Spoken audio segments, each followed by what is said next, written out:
அனைவருக்கும் ஆத்மீக வணக்கங்கள். இந்த முறை 2024 கிருஷ்ண ஜெயந்தியானது மிக சிறப்பாக எல்லோரும் கொண்டாட ஆவலாக இருக்கின்ற இந்த வேளையில் கிருஷ்ண ஜெயந்தியை பற்றி நாம் பார்ப்போம். இந்த மாத கிருஷ்ண ஜெயந்தியானது ஆவணி மாத துவக்கத்திலேயே வருகிறது என்பதுதான் சிறப்பு. அதன் சிறப்பும் கொண்டாடும் முறைகளை பற்றியும் நாம் இன்று விவரமாக பார்க்க போகிறோம். வாருங்கள். சக்ரிய தர்மா. கிருஷ்ண பகவானின் பெருமைகளை பற்றி பேசுவதற்கு இந்த ஒரு ஜென்மம் போதாது. பேசினால் பேசிக்கொண்டே போகலாம். இருந்தாலும் சனாதன தர்மம் அவன் சிறப்பு நாட்களாக நமக்கு சில நாட்களை தந்திருக்கின்றன. அதில் ஒன்று சிறப்பான ஒரு நாள்தான் ஸ்ரீகிருஷ்ண ஜெயந்தி. அன்று கிருஷ்ணன் பிறந்ததாகவும் அந்த கிருஷ்ணனை நம் ஒவ்வொரு வீடுகளிலும் வரவேற்று வணங்குவதன் மூலம் வாழ்க்கை ஐஸ்வர்யம் சேர்ந்து சிறப்பும் சீரும் சிறப்புமாக வளர்ந்து தலைமுறைகள் வாழும் என்றும் நம்பிக்கை இருக்கிறது. அப்படி ஸ்ரீகிருஷ்ண ஜெயந்தி நாளை நாம் எப்படி கொண்டாடப் போகிறோம், அதற்கான விஷயங்களை பற்றி பார்ப்போம்.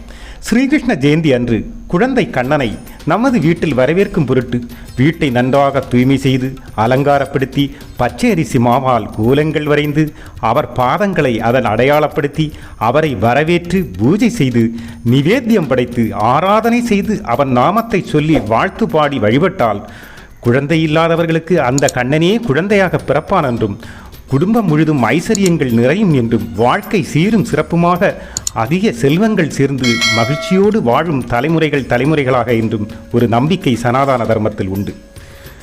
மட்டுமல்ல, இந்த வருட ஸ்ரீகிருஷ்ண ஜெயந்திக்கு ஒரு சிறப்பும் உண்டு. அந்த சிறப்பின்படி இந்த ஸ்ரீகிருஷ்ண ஜெயந்திக்கு குழந்தை வரம் இல்லாதவர்கள் வேண்டி வணங்கி நின்றால் அடுத்த வருடம் அவர்கள் மடியில் குழந்தை தவழும் என்றும் ஒரு நம்பிக்கை சான்றோர்கள் சொல்கிறார்கள். இது எந்த அளவு உண்மை என்பதை நாம் செயல்படுத்தித்தான் பார்த்தால் என்ன, செயல்படுத்தித்தான் பார்ப்போமே. நாம் கிருஷ்ண பகவானின் பிறப்பை கிருஷ்ண ஜெயந்தி என்றும் கோகுல அஷ்டமி என்றும் கூறுகிறோம். கிருஷ்ண பகவான் மதுராவில் சிறையில் பிறந்தார் என்பது அனைவருக்கும் தெரிந்ததுதான். ஆவணி மாதம் ரோகிணி நாளில் அஷ்டமி திதியில்தான் அந்த பரமாத்மா மனித உருவில் இந்த பூமியில் அவதரித்தார். கோகுலாஷ்டமி கொண்டாட விரும்புபவர்கள் கோகுலாஷ்டமியாகவும் இதை கொண்டாடலாம். கிருஷ்ண ஜெயந்தியாக கொண்டாட விரும்புபவர்கள் கிருஷ்ண ஜெயந்தியாகவும் இதை கொண்டாடலாம். இந்த வருடம் கோகுலாஷ்டமியானது 26/8/2024 அன்று காலை 9:13 துவங்குகிறது. அது 27/8/24 காலை 7:30 மணி வரை நீடிக்கிறது. கோகுலாஷ்டமியாக கொண்டாட நினைப்பவர்கள், கோகுலாஷ்டமி என்று வழிபாடு செய்பவர்கள் 26ஆம் தேதி மாலை 6 மணிக்கு மேல் சிறப்பாக இதை கொண்டாடலாம். நாம் கிருஷ்ண ஜெயந்தியாக கொண்டாட விரும்புவோமானால் 26ஆம் தேதி இரவு 9:45 மணிக்கு ரோகிணி நட்சத்திரம் துவங்குகிறது. அது 27ஆம் தேதி இரவு 8:54 வரை நீடிக்கிறது. இரவு 9:45 மணிக்கு மேல், அதாவது 26ஆம் தேதி இரவு 9:45 மணிக்கு மேல் கிருஷ்ண ஜெயந்தியாக மிக சிறப்பாக கொண்டாடலாம், கிருஷ்ணனை துதிக்கலாம். அஷ்டமி திதியும் ரோகிணியும் சேர்ந்த நேரத்தில் வழிபட விரும்பினால் நாம் 27ஆம் தேதி காலை 6 மணி முதல் 7:20 அஷ்டமி திதியும் ரோகிணி நட்சத்திரமும் சேர்ந்த நேரத்தில் வழிபாடு செய்து பிரார்த்தனைகள் செய்து மிக சிறப்பாக கிருஷ்ண பகவானை தொழலாம்.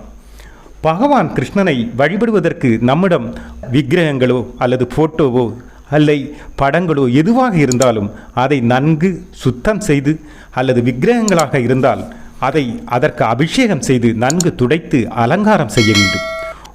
ஒரு சிறிது பீடத்தில் வைக்க வேண்டும். ஒவ்வொரு வருடமும் நாங்கள் புதிதாக விக்கிரகம் வாங்குவோம் என்பவர்கள் குழந்தை கிருஷ்ணர் விக்கிரகத்தை வாங்கி இந்த பீடத்தில் வைத்து வழிபடலாம். கிருஷ்ணனின் பாதத்தை வாசலிலிருந்து பூஜை அறை வரை வரைந்து அடையாளப்படுத்தி வைத்தால் கிருஷ்ணன் நடந்து வருவது போன்ற ஒரு நம்பிக்கையும் ஒரு எதிர்பார்ப்பும் உருவாகும். உங்கள் வீட்டில் குழந்தைகள் இருந்தால் அவர்களை பச்சரிசி மாவும் மஞ்சளும் கலந்த நீரில் அவர்களின் கால்பாதங்களை பதித்து நடக்கவும் வைத்து இந்த பாதங்களை பூஜை அறை வரை அடையாளப்படுத்தி கிருஷ்ணனை மனதார வரவேற்கலாம். பகவானுக்கு பலவிதமான வண்ண மலர்களால் அலங்காரம் செய்யலாம். துளசி இலை மிகவும் சிறப்பு. கிருஷ்ண பகவானுக்கு மிகவும் உகந்தது துளசி இலையும் நீரும் என்பதையும் மறக்க வேண்டாம். கிருஷ்ண பகவானை வரவேற்று அலங்காரம் செய்து பிறகு நிவேத்தியம் என்ன வேண்டுமானாலும் படைக்கலாம். நம் வசதிக்கு ஏற்ப துளசியும் நீருமானாலும் சரிதான். நம் வசதிக்கு ஏற்ப பல வகைகளும் பல சிறப்பான பலகாரங்களும் நிவேத்தியங்களாக படைக்க முடியும். அதே நேரம் ஒன்றும் இல்லை எனிலும் நீரும் துளசி இலையும் கூட நிவேத்தியமாக படைக்க முடியும் என்பதையும் மறக்க வேண்டாம். கிருஷ்ணனுக்கு வேண்டியது பலகாரங்கள், விதவிதமான பலகாரங்கள் படைத்து உங்கள் வசதிக்கேற்றபடி வழிபடுங்கள். முடியாதவர்கள் பால், அதில் சிறிது வெல்லமும் ஏலக்காயும் இட்டு வைத்து வழிபட்டாலும் கூட அதுவே மிகப்பெரிய நிவேத்தியம் என்பதும் சிறப்பு.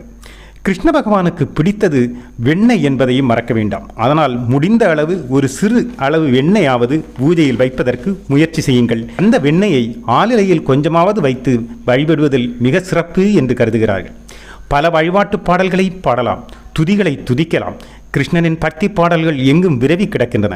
எனவே கிருஷ்ணனின் பக்தி பாடல்களை பாடி ஆராதிக்கலாம். கிருஷ்ணன் எப்போதும் இசையை விரும்பும் இறைவன். எனவே எப்போதுமே அவனை இசையால் ஈர்க்க முடியும் என்பதால் உங்களால் தெரிந்த பாடல்களை பாடி அவனை துதியுங்கள். அவன் உங்களை தேடி வருவான் என்பதிலும் எந்த மாற்று கருத்தும் இல்லை. தெரியாதவர்கள் கிருஷ்ணாய நமக, மாதவாய நமக, நாராயண நமக என மந்திரங்களை சொல்லுங்கள். அதுவும் இயலவில்லையா, ஹரே கிருஷ்ணா என்று 108 முறை சொல்லுங்கள். அதுவும் போதுமானது. அனைத்திலும் பக்தர்களுக்கு எப்போதுமே வாரி வழங்குபவன், பக்தர்களின் பரவசத்தில் பங்கு கொள்பவன். ஆக கிருஷ்ணனை மனதார வேண்டினால் அவன் ஓடோடி வந்து அருள்வான் என்பதையும் மறக்க வேண்டாம். மனதார தொழுது நின்றால் அனைத்து வரங்களையும் அள்ளித் தருவான். ஏன், அவனே குழந்தையாக வந்து உங்கள் மடி மீது தவிழ்வான் என்பதையும் மறக்க வேண்டாம். அனைவருக்கும் ஸ்ரீகிருஷ்ண ஜெயந்தி நாளின் சிறந்த சிறப்புகள் எல்லாம் தந்து அந்த பரம்பொருள் அருளட்டும் என்று வாழ்த்தி நிற்கிறது சத்திரிய தர்மா.